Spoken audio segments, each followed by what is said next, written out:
વડોદરા એરપોર્ટને બોમ્બથી ઉડાવી દેવાની મળી ધમકી। સીઆઈએસએફના ઈમેલ પર મળેલા મેલથી તંત્ર એલર્ટ થઈ ગયું છે।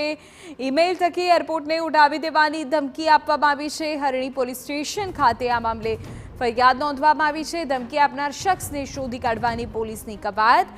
સાયબર ક્રાઇમ દ્વારા તપાસ શરૂ કરવામાં આવી છે। એરપોર્ટ પર ચુસ્ત બંદોબસ્ત પણ ગોઠવી દેવામાં આવ્યો છે।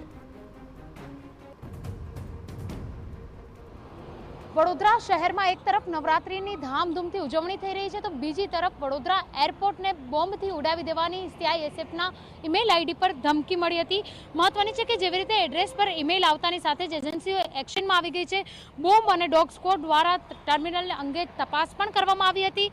ઉલ્લેખનીય બાબત અહીંયા આગળ છે કે સીઆઈએસએફનો જે ઓફિશિયલ મેલ આઈડી છે તેના પર ગર્ભિત ધમકી ભર્યો મેસેજ આવ્યો હતો, જેને લઈને પોલીસ વિભાગ, એરપોર્ટ ઓથોરિટી સહિતની જે અલગ અલગ ટીમો છે તેઓ એક્શનમાં આવી ગઈ હતી અને ગત રોજ એટલે કે 4 ઓક્ટોબરના તારીખે સવારે 11 વાગ્યા આસપાસ આ પ્રકારની જ્યારે ધમકી મળી, ધમકીને લઈને હરણી પોલીસ સ્ટેશન ખાતે સીઆઈએસએફના જવાનો દ્વારા અરજી અને પોલીસ ફરિયાદ નોંધવામાં આવી છે। આ પોલીસ ફરિયાદના આધારે પોલીસ દ્વારા વધારાની તપાસો શરૂ કરી દેવામાં આવી છે। કેમેરા પર્સન રોહિત ગોયલ સાથે અંજલિ ઓઝા, TV9 વડોદરા।